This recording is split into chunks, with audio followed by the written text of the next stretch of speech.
So the Shabda Bediban,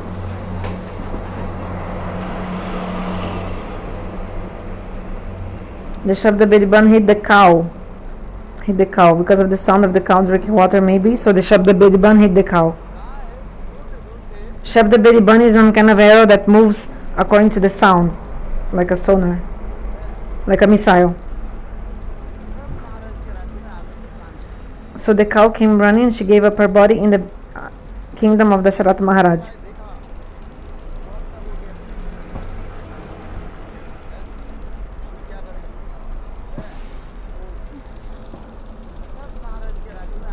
So the cow came and gave up her body in the ashram of, in the kingdom of Dasarath Maharaj. Listen carefully. So Dasarath Maharaj saw the cow had died. What to do now?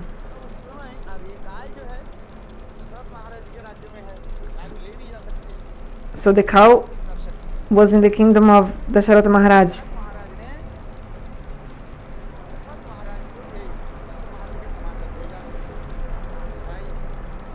Okay, look. Okay, I'll translate from the beginning again because this is just cut in the middle. I don't know the story, so I think Janak Maharaj. So the Shabda Bediban hit the cow. Maybe the cow was drinking water, and this missile arrow, Shabda Bediban, pierced the cow. Cow was running, and cow came to the kingdom of Dasarath Maharaj and left her body there. Listen carefully. When Janak Maharaj came, he saw the cow was dead. What to do now?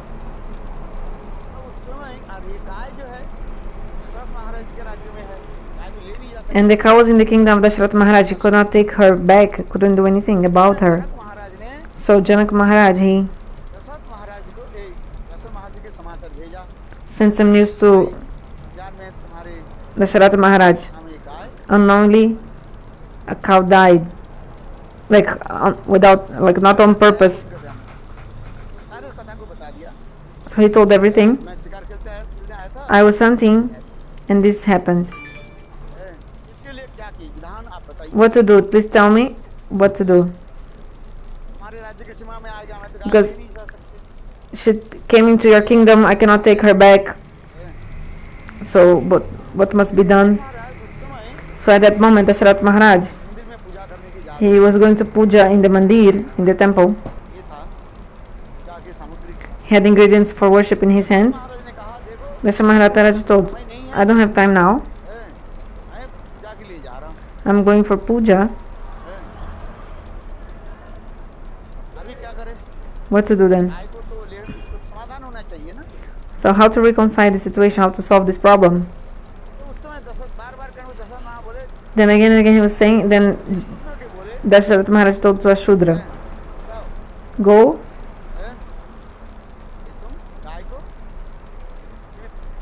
and you should make the cow come back to life. Give life to her. Shudra came. The Shudra touched the cow and immediately the cow came back to life. Amazing, huh? Seeing this, Janak Maharaj became astonished. So even a Shudra from Dasarath Maharaj was so powerful that he could give life back to a cow.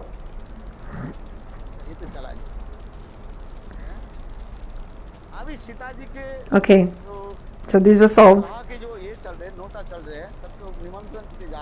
But they were giving invitations to everyone for the wedding of Sita. The person who would be able to string the bow of Shiva, he would be able to marry Sita. So many kings were invited for this thing, for this svayamvara. So the name of the father of Sita was Sirradhwaj Janak. What was her name? His name? Sirradhwaj Janak. And his brother was Kushodhaj Janak, the brother of Janak Maharaj, Sirradhwaj Janak. So who was writing the invitation letter? Kushodhaj Janak was writing the invitations. Janak is only a title. just like Gupta or Agarwal, like a last name. So all their names, family name is Janak, so they have different first name. So the name of father of Sita is Sirradhwaj Janak. His brother was Kushodhat Janak. When he was writing, okay brother, what to do?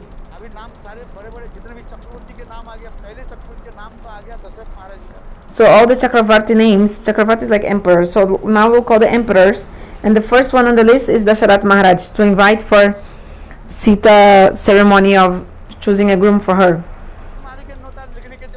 So when they were going to write a letter for him, Janak Maharaj told, don't write invitation to him. Why?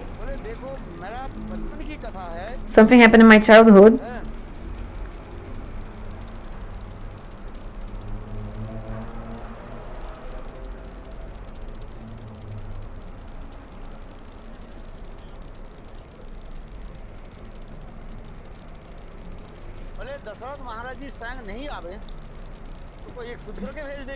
Maybe Dasrath Maharaj will send a Sudra.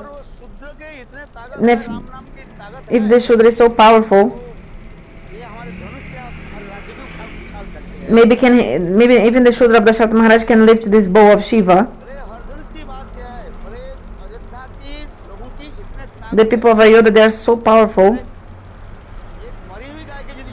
Even a Sudra could bring back the life of a cow. So imagine if Dasarath Maharaj sent some Shudra here to the ceremony of my daughter, and even the Shudra of his kingdom will be able to lift this bow of Shiva and string the bow. So imagine Janak Maharaj, Sirradhwaj Janak telling to his brother Kushodhat Janak.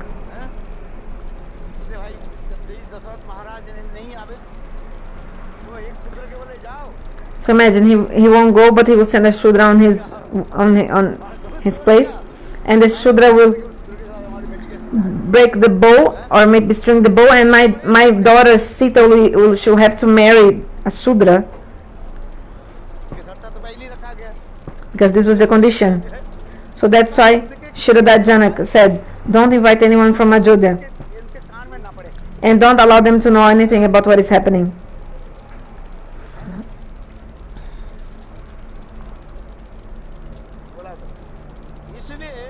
That's why they were not invited. Everyone else was.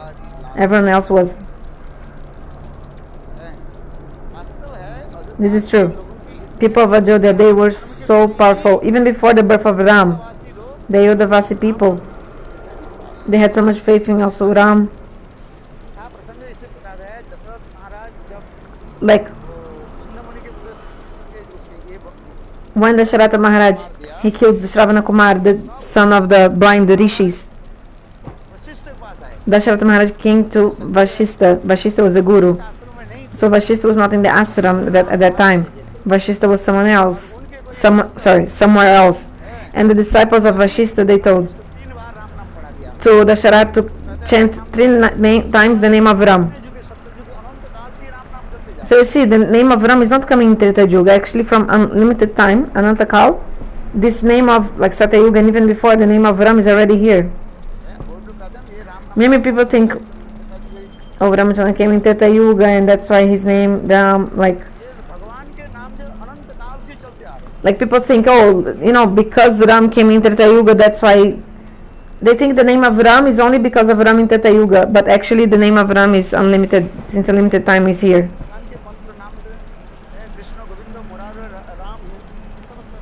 All these names of Lord, main names, Krishna, Murari, Govinda, Ram. So 3 times he read the names of Ram with water of the Ganges, tulsi leaf, and 1 til. Til is like gergelim.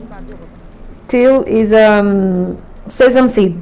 Sesame seed also. So Ganga water, sesame seed, tulsi leaf, and he chanted the names of Ram 3 times. Dasarath Maharaj. Because he went to the ashram of Vashista, and his disciples told him to do that. So Shastra explains, if you're going to do something auspicious, you need 3 things always to do something auspicious. It's written, you need sesame seed, Ganga water, and tulsi. That's why that Kirtan Vaishnava, the Vaishnava sings in the Kirtan. What is that single?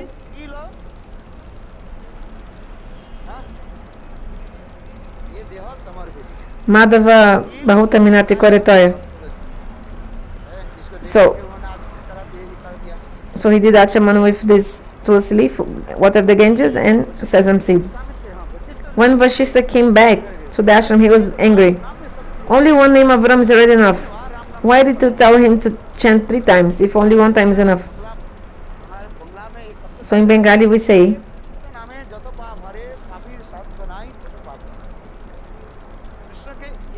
one holy names of Krishna is so powerful to destroy so many sins. Even like one name of Krishna can destroy so many billions and billions and billions of sins that even like billions and like 100 billions of sins are nothing compared to one name of Krishna, because one name of Krishna can destroy much more. So the power of holy names.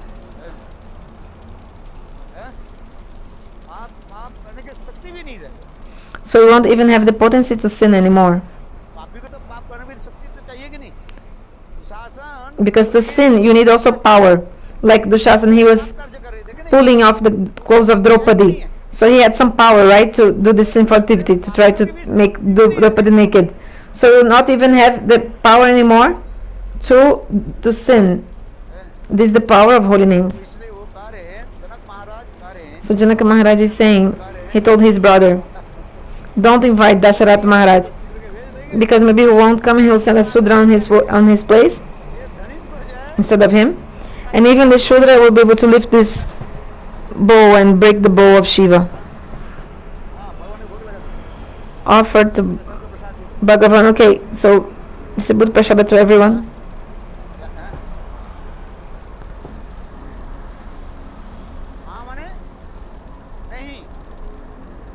Ma means not, kam means lust. So where there is no lust, so what is it in its place? It's prem. That's why Krishna, when he's stealing butter, this is only like external or something. Actually Krishna stole the butter. Do you think Krishna needs to eat butter? He doesn't have butter in his own house. His house, Krishna's house, is full of that very nice cow, the best cow. Which cow? Padmaghanda cow. Padmaghanda cow is one cow that is fragrant as like the lotus. So the milk is fragrant as like the lotus. Only 2 people in Braj have this Padmaghanda cow. In the house of Vrishabhanu Maharaj is there, and also in the house of Nanda Baba. So why Krishna needs to steal butter from other people's house?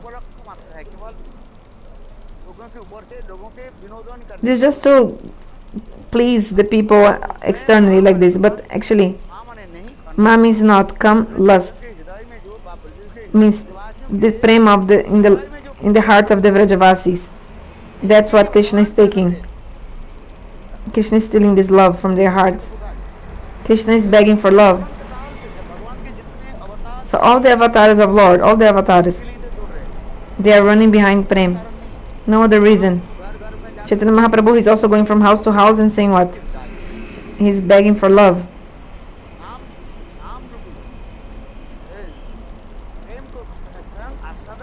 So he's relishing these holy names with the prem, and relishing and giving to the living entities. Externally he's stealing butter. It's not a matter of butter, it's a matter of love. So yesterday I also told that story that Bhagavan Ramchandra, he went to when he went to the jungle, he went wearing wooden sandals or not? When Rama went to the exile? No, he went barefoot to the exile. Understand? Okay, so tell me, Bharata brought those wooden sandals from where? Actually, those wooden sandals, they were already in there was a king in the dynasty, Raghu. Since that time that wooden sandals were there. Actually, this story, some Ramayana explains, not in the Valmiki Ramayana, but other Ramayana explains. I think Ananda Ramayana in the South India. So in one Ramayana explains, in the Vaikunta world, Bhagavan Vishnu had two sevakas, two servants. He had two servants, Bhagavan Vishnu. Once Naradaji was going everywhere, he came to Vaikunta, Narada came to Vaikunta, and these two servants of Bhagavan, they stopped Narada. Narada became angry and told, fools, I'm so much friends with God. I'm such a friend of Lord. My name is Narada. Na means na, Radha not. Sorry, na not, Radha stop. No one can stop me, but you stopped me to enter. So you should be born as trees. So they were cursed to be trees. So they started crying. Then they caught hold of Narada, please deliver us, Prabhu. Okay, you'll be born as sandalwood trees then. So this is the lila of Narada Rishi. You should be born as a sandalwood tree. So these two gatekeepers, sorry, they were servants, not actually. They were servants of Vishnu. Their seva was to clean the throne of Vishnu, the Simhasana. There are many kinds of seva. Some person cleans pots, some person cooks, some person cleans doors. So many kinds of service. Huh? So these two servants, I forgot their names, they would always clean the throne of Vishnu. Now I forgot their names. Once they were serving, they were cleaning the throne, the throne of Vishnu. And this Bhagavan's Vishnu throne is very soft. So in their mind, they were thinking, how soft is the throne of Vishnu? If we would just sit, then we'd feel how soft.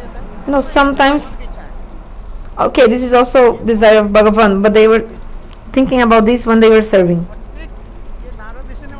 Then Naradaji cursed them to become trees, sandalwood trees. So they're like, oh, how can we be delivered? Naradaji told, in your mind you wanted to sit on this throne, right? This mood came in your mind to want to sit on the throne, so you will become the wooden sandals of Lord.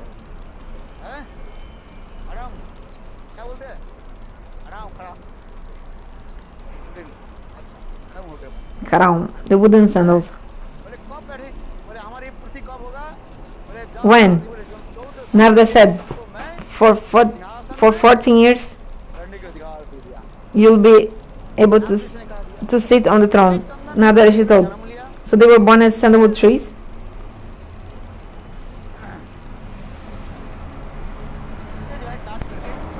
So they were cut and then they became the wooden sandals. And so in the dynasty of Ikwaku, there was this king called Raghu. So a saint, that saint actually was Narada himself also, that came later, changed clothes, came in the form of a saint, and he gave these wooden sandals to Raghu. Raghu thought, what to do with these wooden sandals? I'll not use these to walk. So the saint told him at the time, Maharaj, in your dynasty, when your throne will be empty, these wooden sandals will sit on your throne. But remember, who was that saint? Narada himself, the Varishi Narada. Oh Maharaj, these two sandals, they will sit on the throne in your dynasty. So the king Raghu, he ruled for thousands of years, but he never used those wooden sandals. He used to put them like behind the throne. There was a kind of a pillow, some place to put, like a shelf. There was a shelf behind the throne. in the upper parts.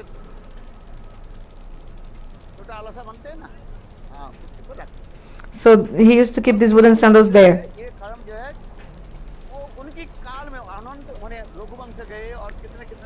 So how many other kings came? So many kings. And this wooden sandals remains there. So these wooden sandals were like Vishnu Swarup. Naradaji told. I mean, the sadhu told. When your throne will be empty, then these wooden sandals will remain on the throne. So Dasrath Maharaj left. After he left, Bharat came. So Bharat took those wooden sandals to Ram. Bharat knew that Ramachandra would not come back to Ayodhya. I will try I'll put all my stakes in it. I'll endeavor as much as I can. But Bharatji knew that Rama wouldn't come back because they preferred to die than to break the promise. And my brother will never break his word. So he will stay 14 years in the forest. So that's why Bharata brought those sandals, wooden sandals. Then he put in the feet of Ram, like Ram placed his feet on the wooden sandals, and these wooden sandals came to the throne later. So these wooden sandals were so powerful that they would stay in the throne for 14 years, right? So they stayed for 14 years, and when Ramachandra came back after the exile, then these wooden sandals, where did they go to? Where did they go? The wooden sandals, after Ram came back, where did they go to? Then they disappeared, and they came back to their dham.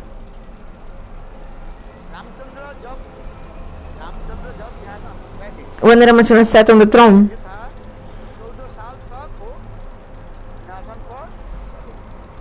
because the throne would sit on the throne, the wooden sandals would sit on the throne for 14 years. When Ramachandra came back and sat on the throne, then the wooden sandals, they disappeared.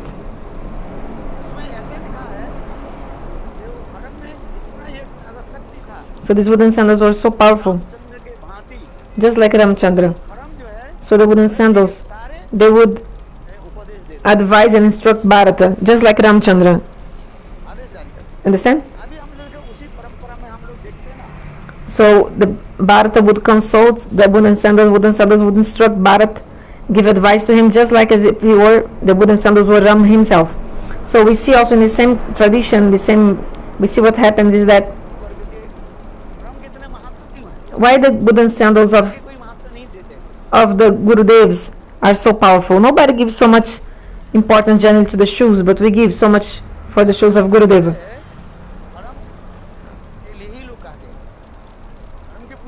So people worship the wooden sandals of Gurudev.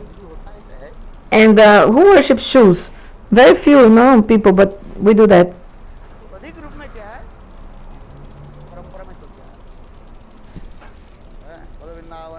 Wait.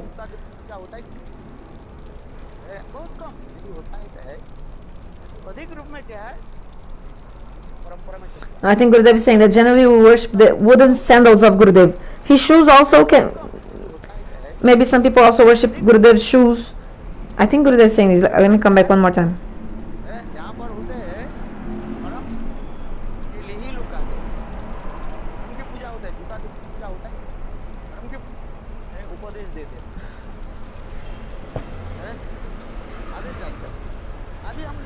So in the same parampara, in the same tradition, we see the wooden sandals of Guru Vargas. They are so glorious. Why? People generally don't give so much importance to the shoes.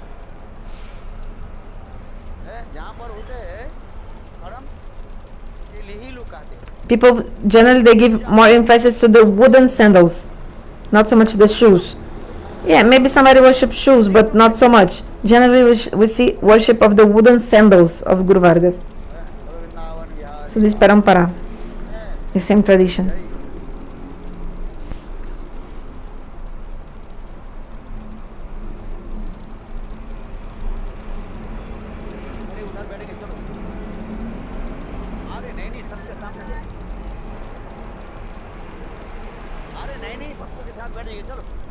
Sit in front of the devotees, let's go. 11 o'clock. Bring prasadam.